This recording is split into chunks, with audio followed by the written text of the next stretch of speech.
அன்பே சிவம். உலகத்துக்கு ஒரு நன்மை சொல்லுவார். இந்த 3 மணிக்கு நான் ஏந்தேன். இதோ என்னவோ ஒரு மாதிரி உடம்பு பண்ணார். நான் எவ்வளோ அவஸ்தைப்படுறேன். என் நிலை என் தெரியல. இப்படிலாம் அவஸ்தைப்பட்டு இறைவனுக்கிட்ட போகிறோம். நம்ம சும்மா ஜாலியாக உக்காந்துட்டு சும்மா ஒரு ஆட்டம் ஆடிட்டு சும்மா உக்காந்துட்டு யோகா பயிற்சி சொல்லி கொடுத்துன்னு இப்போ கூட அந்த தம்பி என்ன பண்ணுறாரு, மகா சிவராத்திரிக்கு வாங்கோ அப்படின்னு கூப்பிட்றாரு. அந்த அப்பா எப்படி கூப்பிட்டாரோ, ஜக்கி வாசுதேவ் அப்பா எப்படி கூப்பிட்டாரோ அதே மாதிரி இந்த தம்பி கூப்பிடுது. அந்த தம்பினா மகாவிஷ்ணு தம்பி எல்லாரையும் கூப்பிட்டுன்னு இருக்குது. அங்கெல்லாம் போகாதீங்க, அதெல்லாம் இறைவன் கிடையாது. அங்கே இறைவன் உங்களுக்குள்ளே தான் இருக்கிறாரு. அந்த மாதிரி யோகா பயிற்சியெல்லாம் போகாதீங்க. அந்த இதுக்கு போகிறதா இருந்தால் கூட மகா சிவராத்திரி போங்க. போனால் கூட ஆலயங்கள் போங்க. உண்மை அங்கே தான் இருக்குது. ஆலயத்தில் தான் உண்மை இருக்குது. நீங்கள் எப்படி உண்மையோ, உங்கள் ஆன்மா எப்படி உண்மையோ, அதே மாதிரி இறைவன் ஆலயத்தில் உண்மை இருக்குது. நீங்கள் அங்கே போய் அப்பாவையும் அம்மாவையும் நைட்டு தங்கி பார்க்கும்போது 4 கால பூஜை வரும். அந்த 4 கால பூஜை வரும்போது நீங்கள் அதில் உக்காஞ்சி அந்த பூஜைகளை பார்த்தீங்கன்னா அப்பா உங்களை செழிப்புடன் வச்சிருப்பாரு. உங்கள் ஆன்மாவெல்லாம் அமைதிப்படுத்துவார்.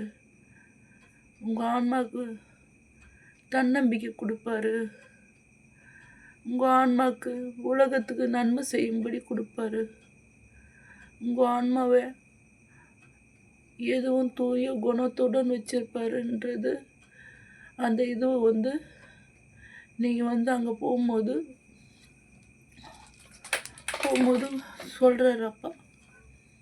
நீங்கள் அங்கே போய் மகா சிவராத்திரிக்கு ஆலயம்தான் போகணும், வேறு எங்கேயும் போகக்கூடாது. நம்ம ஆலயம்தான் போய் ஆகணும். ஆலயம் போகும்போது நீங்கள் செழிப்புடன் இருப்பீங்க. மனிதனிடம் போகாதீங்க. அந்த மகாவிஷ்ணு நம்பி எப்படி ஜக்கி வாசுதேவப்பா எல்லாரையும் வாங்கன்னு கூப்பிட்டு அங்கே தவறுகள் நடக்குதோ, எப்படி நீங்கள் முள்ளு செடியை வளர்த்து விட்டீங்களோ, இப்போ பிடுங்க முடியாத முள்ளு செடியாக இருக்கிறார் அவர். அந்த மாதிரி இந்த மகாவிஷ்ணு தம்பி கூப்பிட்டுன்னு இருக்குது. நீங்களாம் அங்கே போகக்கூடாது. போனீங்கன்னா உங்களுக்கு திரும்பவும் ஒரு முள்ளு செடியை வளர்த்து விடுறதா அர்த்தம். முள்ளு செடியை மக்கள்களே வளர்த்து விடாதீங்க.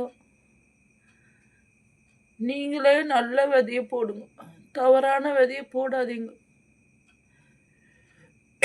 நல்ல விதையை போடும்போது உலகத்துக்கு விரிச்சோம். நல்ல விதையே தேவை கிடையாது.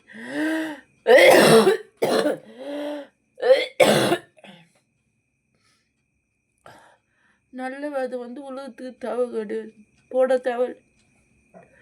நல்ல விதை ஆலயத்தில் உக்காந்துன்னு அங்கே போகும்போது உங்களுக்கு தூய குணங்கள் ஆயிடும். அந்த கோயில் காலடி வைக்கும்போது உங்களுக்கு எல்லா துன்பமும் மறந்து போயிடும். மனிதர்கிட்ட போனீங்கன்னா நீங்கள் இருட்டை போய் சார்ந்து இருட்டுக்கு போகிறீங்கன்னு அர்த்தம். மனிதன் கூப்பிட்றான், வான்னு கூப்பிட்றான் பாருங்க. இப்போ அந்த அவருக்கு அந்த தம்பி கூப்பிட்டுன்னு இருக்குது. போன வாட்டி அவர் கூப்பிட்டுன்னு இருந்தார். ஜக்கிபா சித்தாப்பா அப்பா கூப்பிட்டுன்னு இருந்தார் உலகத்துக்கு. நாங்கள் வாங்கோ இதுக்கு வாங்க யோகா பயிற்சிக்கு, அந்த இதுக்கு மகா சிவராத்திரிக்கு வாங்கோ அப்படின்னு எல்லாரையும் கூப்பிட்டு ஆட்டம் ஆடிக்கின்னு அந்த மாதிரி இருந்தார். இவர் இப்போ கூப்பிட்டுட்டு இருக்கிறாரு, வாங்கோ மகா சிவராத்திரிக்கு அப்படின்னு கூப்பிட்றாரு. மக்களெல்லாம் தெளிஞ்ச குணமாக இருந்தீங்கன்னா, இறைவனோட பண்பில் இருந்தீங்கன்னா, நீங்களாம் வந்து இறைவனோட பிள்ளைங்களாம் இருக்கணும்னு நினச்சிங்கன்னா ஆலயங்க போங்க. ஆலயத்தில் போகும்போது உங்களுக்கு வந்து நன்மையே நடக்கும். நீங்கள் வந்து மனிதன் ஆலயம் போனோன்னா நீங்கள் இருட்டாக தான் மாறிடுங்க. உங்கள் ஆன்மாவை பறிக்கப்படும். இங்கே ஆன்மா கொடுக்கப்படும். ஆலயம் போகும்போது ஆன்மா கொடுக்கப்படும். இங்கே வந்து நீங்கள் மனிதனு போனீங்கன்னா ஆன்மா எடுக்கப்படும். உங்களுக்கு எது தேவையோ குணமும் நீங்கள் பார்த்துங்க. நீங்கள் மனிதனுக்கு போவோம். அந்த தம்பி கூப்பிட்டுன்னு இருக்குது, மகா சிவராத்திரிக்கு வாங்க வாங்கன்னு விளம்பரப்படுத்தின்னு இருக்குது. அந்த விளம்பரத்தை நீங்கள் அதை ஒரு ஆசையின் பதில் அங்கே போகாதீங்க. அங்கே வந்து நீங்கள் முள்ளு செடியை வளர்க்கணும் உலகத்துக்கு அப்படின்னா அந்த இடத்துக்கு போங்க. நீங்கள் நல்ல செடியை வளர்க்கணுன்னா ஆலயங்கள் போங்க. ஒரு முள்ளு செடியை வளர்த்துட்டீங்க, வளர்த்து அது பிடுங்க முடியாத வேறாக நின்று போச்சு. வான்ட்டு ஆட்டம் ஆடி, இறைவன் ஆலயம் வந்து ஆட்டம் கிடையாது. அன்னைக்கு வந்து இறைவன் எந்த சின்ன சிவன் ஆலயம் இருந்தால் கூட பரவாயில்ல, சின்ன சிவன் ஆலயம் இருந்தால் கூட பரவாயில்ல, அந்த இடத்துல போய் நீங்கள் அமைதியாக இருந்தீங்கன்னாவே நீங்கள் வந்து அந்த 4 கால பூஜை பார்த்தீங்கன்னா ஒரு பூஜை கூட பாருங்கள், ஒன்றும் பிரச்சனை கிடையாது. உங்கள் ஆன்மாவில் இறைவன் இறங்கிடுவார். அந்த டைமில் இறைவன் ஸ்ட்ரெயிட்டாக இறங்குறாருன்றதை உங்களுக்கு உண்மையோடு நான் உணர்த்துறேன். இறைவன் இருக்கிறாருன்றதை நான் உண்மையோடு உங்களுக்கு உணர்த்துறேன். இதுக்கு மேலே நான் எப்படி உணர்த்தது உங்களுக்கு தெரியல. கண்டிப்பாக இறைவன் ஆலயத்தில் இருக்கிறார், சித்திர ஆலயத்தில் இருக்கிறார். அதை நான் உணர்ந்ததுனால உங்களுக்கு சொல்லின்னு இருக்கிறேன். நான் அதனால் உணர்ந்ததுனால ஆலயம்தான் வந்து நம்மளுக்கு வந்து தூய குணத்தை கூட ஒளியை கொடுக்கும், வழியை கொடுக்கும், சிந்தனையை கொடுக்கும், எல்லாமே வந்து ஆலயத்தை கொடுக்கும். ஆலயம்தான் கொடுக்கும். இங்கே போனீங்கன்னா அது அப்படியே ஆப்போசிட் மாறும். சிந்தனை எடுக்கும், தூய குணங்கள் போகும், குடும்பங்கள் சிதையும். இந்த மாதிரி வந்து அங்கே போனீங்கன்னா மனிதனங்கள் போனீங்கன்னா அப்படியே ஆப்போசிட் மாறும். அதுக்கு தான் வந்து முள்ளு செடியை வளர்க்க போகாதீங்கோ. மக்களுங்கள் முள்ளு செடியை வளர்க்காதீங்கோ. உங்களுக்குள்ள தூய குணத்தை வளர்த்து நீங்களே வந்து இறைவனாக மாறுங்கோ. ஒவ்வொரு மனிதனும் இறைவன் தான். ஒவ்வொரு மனிதனும் இறைவனுக்கு சமமானவர் தான். மனிதர்கள் போய் நீங்கள் துன்பத்தை அடையாதீங்கன்னு அப்பன் சொல்கிறார். மனிதன் யோகா பயிற்சிக்கு கூப்பிட்டாலும் சரி, யோகா பயிற்சி வந்து நீங்கள் ஆலயங்கள் செய்யுங்க. இல்லை உங்கள் வீட்லேயே ஒரு வீடு இது இருக்குது, என்னது சாமி கூட இருக்குது. ஆண்டவன் வந்து நம்ம வீட்லேயே அமைச்சு கொடுத்துருக்குறாரு. அந்த அந்த இடத்துல நீங்கள் போய் அமைதியாக உக்காஞ்சிங்கன்னு ஒரே ஒரு ஊதுவத்தியோ ஏற்றுங்க, ஒரே ஒரு கற்பூரம் ஏற்றுங்க, ஒரே ஒரு ஒளி ஏற்றுங்க. நீங்கள் அந்த வழியை, இறைவனோட வழியை அங்கே கண்டுடலாம். உங்கள் வீட்டில் காணலாம், உங்கள் மனசில் காணலாம். அதை விட்டுட்டு நீங்கள் போயிட்டு அந்த தம்பி வந்து கூப்பிட்டுன்னு இருக்கிறாரு. எங்கே கூப்பிட்றாரு? அந்த அப்பா எப்படி கூப்பிட்டாரோ, வாங்கோ இதுக்கு வாங்கோ, இந்த மகா சிவராத்திரிக்கு வாங்கன்னு கூப்பிட்டு ஆட்டம் ஆடிக்கின்னு போதை பொருள் கொடுத்துக்கின்னு என்னென்னவோ பண்ணார். அதே மாதிரி இந்த தம்பி கூப்பிடுது. நீங்கள் போய் உலகத்தில் எல்லாரும் வந்து நீங்கள் முள்ளு செடியை விதைக்கணும் அப்படின்னு நினச்சிங்கன்னா அப்போ மக்கள் வந்து தெளிஞ்ச நீராக இல்லைன்னு அர்த்தம். மக்கள் வந்து தெளிஞ்ச நீராக இருக்கணும், மக்கள் வந்து தெளிஞ்ச இதுவாக இருக்கணுன்றது என்னோட கருத்து, இறைவனோட கருத்து. அதுதான். நீங்கள் போயிட்டு திரும்ப வந்து சாக்கடையில் விழுறது தவறான செயல். ஒரு ஒரு ஜீவராசி கூட என்ன பண்ணோம், ஒரு தவறு அந்த இடத்துல நடக்குதுன்னா அந்த இடத்துல போகாது. நம்ம ஆறறிவு படித்த ஒரு பெரிய பொக்கிஷம் நம்ம. அப்போ அந்த பொக்கிஷம் என்ன பண்ணணும், தெளிஞ்ச நீராக இருக்கணும். மற்றவங்களுக்கு உதவி பண்ணுறதுக்கு தான் நம்ம இருக்கிறோம், மற்றவங்களுக்கு உபத்திரம் பண்ணுறதுக்கு இல்லை. இப்போ நீங்கள் இப்போ ஒருத்தர் போனீங்கன்னா 10 பேர் போவாங்க, 10 பேர் போனீங்கன்னா அந்த முள்ளு செடி காடு மாதிரி வளரும். அப்போ காடு மாதிரி வளருதுன்னா கவர்மெண்ட்டாலேயே அழிக்க முடியாத ஒரு காடாக மாறும். நான் தான் சொன்னேனே, மக்கள்கிட்ட தான் எல்லாமே இருக்குது. மக்களே தான் மகேசனே தான் மக்கள். அப்போ வந்து மக்கள் ஒரு இடத்த நாடி போகும்போது, எல்லா மக்களும் போகும்போது அவங்க வளர்ச்சி அடைஞ்சிடறாங்க. ஒரு முள்ளு செடி வந்து காடு மாதிரி மாறிடுது. அப்போ மாறிட்டு பிறகு அந்த முள்ளு செடியை எப்படி பிடுங்குவாங்க? கொஞ்சம் கஷ்டப்படுவாங்க. ஆனால் பிடுங்க முடியும், ஆனால் கொஞ்சம் கஷ்டப்படுவாங்க. நல்ல செடியாக இருந்தால் பிடுங்கி போட்டுடலாம். இது முள்ளு செடி. இது இப்போ யோகா பயிற்சியாளர் அங்கே வந்து இறைவன் கிடையாது. இறைவன் அங்கே கிடையவே கிடையாது. இறைவன் அங்கே வந்து இப்போ வந்து ஒரு போட்டோவை கும்பிட்றதுக்கும் ஒரு சிலையை கும்பிட்றதுக்கும் ரெண்டு வித்தியாசம் இருக்குது. சிலையை கும்பிட்றோம். இப்போ வந்து உங்கள் அம்மா அப்போ வந்து உண்மை வந்து இறந்துடுச்சு, இறந்து வந்து ஜீவனாக போயிடுது. நீங்கள் ஃபோட்டோ வச்சு கும்பிட்றீங்க, அப்போ வந்து உண்மை இறந்துடுச்சு தானே அர்த்தம். அப்போ ஃபோட்டோ வச்சு கும்பிட்றோம் நம்ம. அதே மாதிரி தான் அவங்க வந்து ஃபோட்டோ தான், உண்மை வந்து ஆலயத்தில் இருக்குது.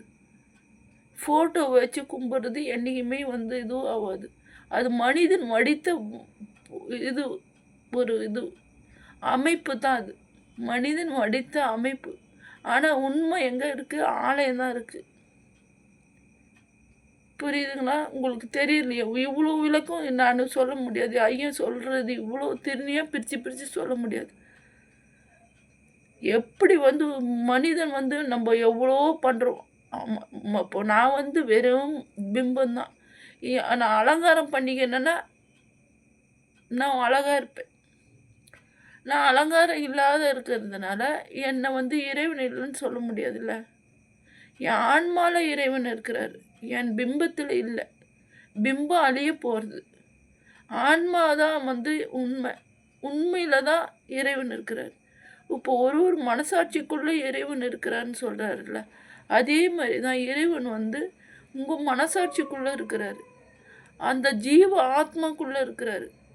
அந்த ஜீவாத்மாவே நீங்கள் வீட்டிலேருந்தே கூட அந்த ஜீவாத்மாவை மனசாட்சியை நீங்கள் அமைதியாக வச்சுருந்து உங்கள் வீட்டில் நீங்கள் யோகா பண்ணிங்கன்னா அந்த மனசாட்சி உங்களுக்கு வேலை செய்யும். நீங்கள் வந்து ஒரு மனிதனுக்கிட்ட போயிட்டு நான் அந்த கூடாரத்தை தான் பண்ணுவேன்னா, அந்த கூடாரத்தில் நீங்கள் பண்ணும்போது உங்கள் வந்து ஆன்மா பவர் வந்து அவங்களுக்கு போயிடும். அப்போ போயிடுச்சுன்னா என்ன பண்ணுவீங்க? ஆன்மா பவர் ஃபுல்லாக அந்த கூடாரத்துக்கு கொடுத்துட்டு வந்துட வேண்டியதான். உங்கள் வெளிச்சத்து பூரா அந்த அந்த அந்த அந்த மனிதனுக்கு கொடுத்துட்டு போகிறீங்க. அப்போ வீட்டில் இருட்டை காட்டுருவீங்க. அவங்க என்ன சொல்லுவாங்க? வீட்டை விட்டு வந்துடும்னுவாங்க, குழந்தைங்கள விட்டு வந்துடுவோன்னுவாங்க, என் பின்னாடி திரின்னுவாங்க.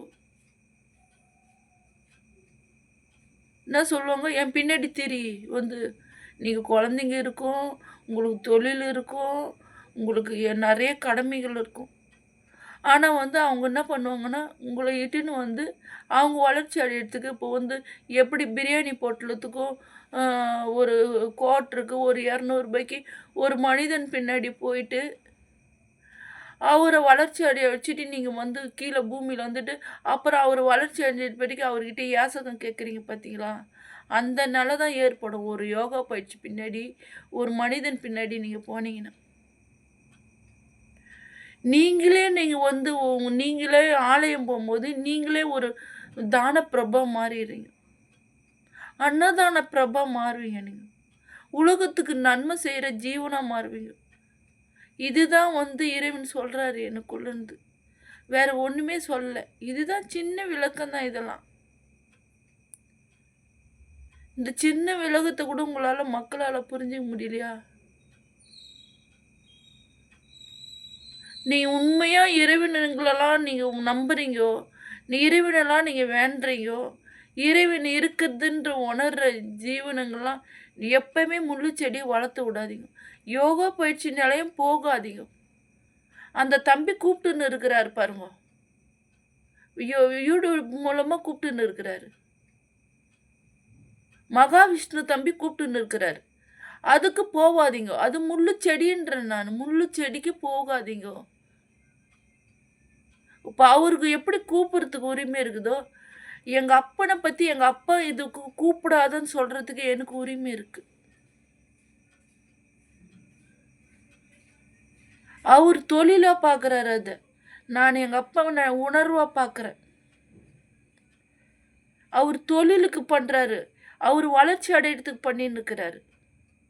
ஆனால் நான் வளர்ச்சி அடையிறதுக்கு பண்ணுறதில்ல. என் மக்களெல்லாம் தெளிஞ்ச நீராகி எல்லாம் அன்னதான பிரபு ஆகணும், உலகத்துக்கு நன்மை செய்யணும் அப்படின்னு நான் போராடி இருக்கிறேன். ஒவ்வொரு ஜீவனும் ஒரு இதுவும் வந்து உலகத்துக்கு நன்மை பண்ணணும். இவங்க பண்ணுறது நன்மை கிடையாது, அது தீமை. வந்து சும்மா உக்காஞ்சினரு, குடும்பத்தை விட்டுடு என் கூட வந்து உக்காரு அப்படின்றது தீமை தான். உலகத்தில் ஒரு ஒளி ஏற்றினா உலகத்துக்கு நன்மை இருக்கணும். உழைக்கணும், உடலில் உழைக்கணும். உழைச்சி 4 பேருக்கு உதவி பண்ணணும். உழைக்காத சோறு உப்பு இல்லாத சோறா மாதிரி சும்மா உக்காஞ்சிக்கின்னு வாங்கோ நான் இறைவனை காட்டுறேன்னு, இறைவனை யாராலையும் காட்ட முடியாது. இறைவனை அவங்கவுங்களுக்கு தான் உணர முடியும். அவங்கவுங்க வீட்டில் இருந்தால் தான் உணர முடியும். இறைவனை யாராலையும் காட்ட முடியாது. அது நான் கேரண்டியாக சொல்ல முடியும். இறைவனை அவங்கவுங்கள தான் உணர முடியும். அது கூட வீட்டில் இருந்தால் தான் உணர முடியும். அந்த மாதிரி யோகா பயிற்சியாளர்கிட்ட போனீங்கன்னா நீங்கள் அடிமையாக தான் வளர்த்துக்கணும்.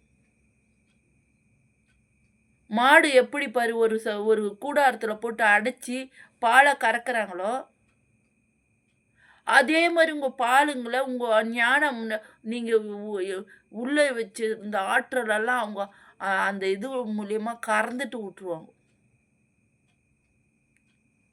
பட்டியில் போட்டு பட்டி தெரியுமாங்க உங்களுக்கு? அதான் மாட்டு பட்டி சொல்லுவாங்க. அந்த மாடு ஆடு எல்லாம் வந்து ஒரு பட்டியில் போட்டு அடக்கி வைப்பாங்க. அந்த மாதிரி அடக்கி வைக்கிற இடம் தான் அந்த யோகா பயிற்சி இடம், ஒரு கூடாரம், ஒரு மனிதனுக்கிட்ட. நீங்கள் இறைவனுக்கிட்ட போனீங்கன்னா உங்கள் சுதந்திர பறவை. நீங்கள் பறவை உலக ஃபுல்லாக சுற்றி வரும் பார்த்தீங்களா? ஃப்ரீயான பறவை எப்படி சுற்றி வரும்? அந்த ஃப்ரீயான பறவை உலகத்தை எப்படி பார்க்கும்? அந்த மாதிரி நம்ம பார்ப்போம் உலகத்தை. அந்த மாதிரி உலகத்துக்கு உதவும் பறவைங்க. அந்த எப்படி விதையை சாப்பிட்டு உலகத்துக்கு மரங்களை வந்து விதையாக போட்டு அது விருட்சமாக்குதோ, அதே மாதிரி நம்ம வந்து உலகத்துக்கு நன்மை செய்ய பிறந்தவங்க. ஒரு மனிதனும் நன்மை செய்ய பிறந்தவங்க. அந்த மாதிரி இந்த யோகா பயிற்சியாளருங்க நன்மை செய்ய பிறக்கலை. அவங்க ஒரு சாபக்கேடு.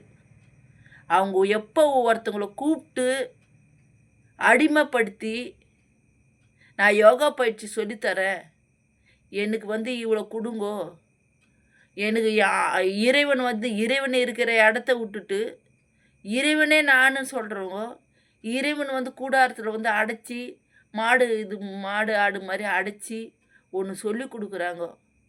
அப்படின்னால எங்கள் அப்பா சரி சொல்லி கொடுக்கட்டும், நான் அது கூட வேணாம் சொல்ல. அது வந்து வேறு டைமில் சொல்லி கொடுக்கணும். எங்கள் அப்பா இந்த டைமில் சொல்லி கொடுக்குறாங்க பாரு. எப்போ பாரு வந்து இதுக்கு கூப்பிட்றாங்க எல்லாரும், மகா சிவராத்திரி கூப்பிட்றாங்க.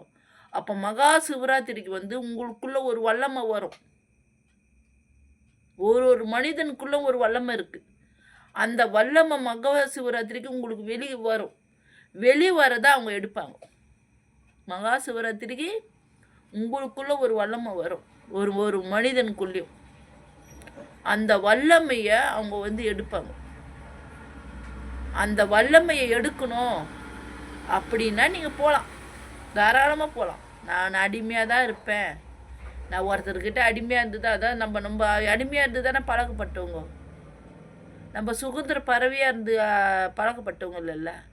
ஒருத்தருக்கு ஒருத்தர் குடும்பத்துக்கு அடிமையாக இருந்தால் அது நல்லது.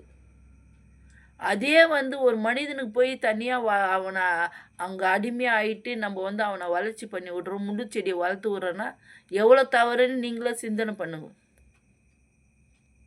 நல்லது கெட்டதுன்னு ஆண்டவன் வந்து நம்மளுக்கு சிந்திக்கிற திறனை கொடுத்துருக்காரு. அந்த சிந்திக்கிற திறன் இல்லாத ஒரு மாட்டு சந்தையில் போகிற மாதிரி அந்த யோகா பயிற்சி நிலையம் போய் இறைவன் அங்கே இருக்கிறாங்கன்னு உணர்றீங்க பாரு.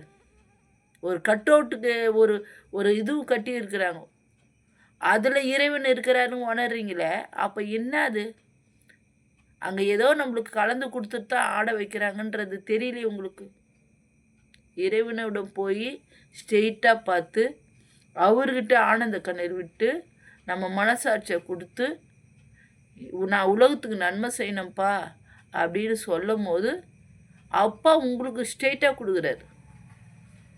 ஜீவ ஒளியாக உங்ககிட்ட வராரு, ஆத்ம ஒளியாக வராரு, சிந்தனை தரனாக வராரு. அப்போ வரும்போது உண்மையை பார்க்காத ஒரு கூடாரத்தில் போயிட்டு அந்த மகாவிஷ்ணு தம்பி வா வான்னு கூப்பிட்டுன்னுக்குது இப்போ யூடியூப்பில். இப்போ அவர் எப்படி கூப்பிட்டாரோ அதேமாரி யூடியூப்பில் கூப்பிட்டுன்னுக்குது மகாவிஷ்ணு தம்பி. அப்போ கூப்பிட்டு நிற்கும்போது போய் உக்காஞ்சிக்குங்கோ. இந்த சிவராத்திரிக்கு அந்த போன சிவராத்திரிக்கு அங்கே உக்காஞ்சிக்கினீங்க, இந்த சிவராத்திரிக்கு இங்கே உக்காஞ்சிக்குங்கோ.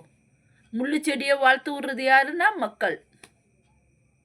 வளர்த்து விடுங்க, நல்லா வளர்த்து விட்டு உலகத்தை கெடுங்க. அதுக்கு தான் வந்து இந்த அழிவுங்க வர்றது எதுனால தான் இந்த மாதிரி இந்த கூடாரங்களில் தான் வருது. இப்போது எனக்கு கூட தான் கோவம் வரும். இப்போ நான் வந்து இறைவனாக இருக்கிறேன். இறைவனாக இருக்கும்போது இறைவன் உண்மையாக இருக்கும்போது பொய்யை நீங்கள் போய் கும்பிட்டிங்கன்னா எனக்கு எவ்வளோ கோவம் வரும்? வருமா வராதா? இப்போ உங்களுக்கு கொடுத்தா இப்போ உங்கள் சொந்தக்காரங்க வராங்க, உங்களுக்கு உண்மையான சொந்தக்காரங்க அவங்க வந்தவொடனே உங்கள் வீட்டுக்கு வராத பக்கத்து வீட்டுக்கு போனீங்கன்னா எவ்வளோ கோவம் வரும்? வருமா வராதா? அந்த நிலையில தான் என் அப்பா இருக்கிறாரு. உண்மையை நீங்கள் இறைவன் ஆலயம் உண்மையில் இருக்குது, சித்திர ஆலயம் உண்மையாக இருக்குது, இயற்கை உண்மையாக இருக்குது. இதெல்லாம் கும்பிடாத ஒரு யோகா பயிற்சியாளர் வா வா வா நான் உங்களுக்கு கூப்பிட்றாங்க. ஒன்றுமே இல்லாத ஜீவன் அது. இறைவனை விட்டுறீங்க, மனிதனை இறைவன் சொல்கிறீங்க. அப்போ மனிதன் வந்து இறைவனை சொல்லும் போது இறைவனுக்கு எவ்வளோ கோவம் வரும்? உண்மைக்கு எவ்வளோ கோவம் வரும்? நீங்கள் சொல்லுங்கள். உண்மை இருக்குல்ல, இறைவன் இருக்கிறாருல்ல, இயற்கை மூலியமாக தானே இறைவன் இருக்காரு. அப்போ அவருக்கு எவ்வளோ கோவம் வரும்? அவர் பார்த்துன்னு இருக்கிறாரு. நான் உண்மையாக இருக்கிறேன் உலகத்தில், நான் இயற்கை மூலியமாக இருந்துன்னு இருக்கிறேன், ஒரு ஜீவாத்மாலேயே இருந்துன்னு இருக்கிறேன். அப்போ வந்து என்னை பொய்ன்னு சொல்லிட்டு மனிதனை போய் என்னை கும்பிட்றாங்களேன்ட்டு கோவம் வருமா வராதா?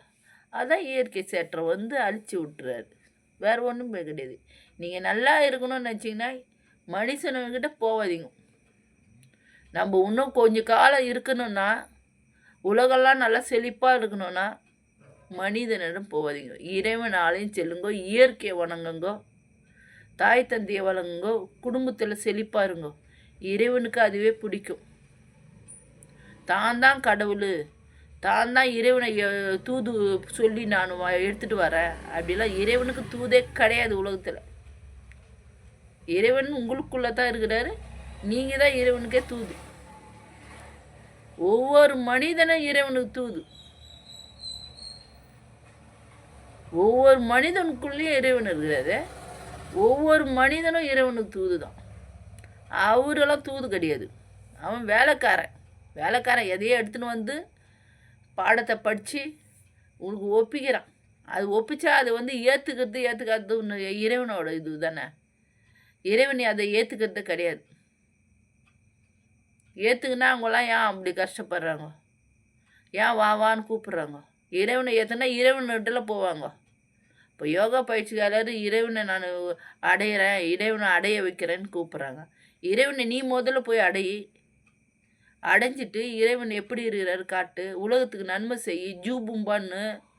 இப்போ வந்து எவ்வளோ குழந்தைங்கள்லாம் வந்து எவ்வளோ கஷ்டப்படுதுங்க, அதுங்கெல்லாம் வாழ வைங்க. தனிமையாக வாழ வை. முதல்ல தனிமையாக இருந்து இறைவனை அடை. எவ்வளோ காலமும் தெரியுமா? ஒரு உடம்பே அழிச்சிடணும் இறைவனுக்கோசம். அழிச்சாதான் இறைவன் நம்மளுக்குள்ளே வருவார். நம்மக்கிட்ட வர்றதெல்லாம் சித்தர் தான் வர்றது. இறைவன் வர முடியாது, யாருக்கிட்டேயும் வர முடியாது. அது நான் கேரண்டியாக சொல்லுவேன். யாருக்கிட்டேயும் இறைவன் வரமாட்டார். ஏன்னா வந்து இறைவன் அவ்வளோ துன்பங்கள் கொடுக்குறாரு. துன்பங்கள் கொடுக்குறாரு. இறைவன் வந்து நம்மக்கிட்ட வர்றதுக்கு இவ்வளோ துன்பம் இருக்குது. அது அடைய யாராலேயும் முடியாது. துன்பங்கள் இருக்குது, அவ்வளோ கஷ்டங்கள் இருக்குது. ஒரு தாய் வந்து எவ்வளோ குழந்தைய பெற்றெடுக்கிறது தாய்க்கு தான் தெரியும். அந்த தாய்க்கு ஒரு நாளும் 100 குழந்தைய பெற்றெடுக்கிறதுக்கு சமம் இறைவன்கிட்ட போகிறது. அதை நான் அனுபவிச்சுன்னுக்கிறேன்.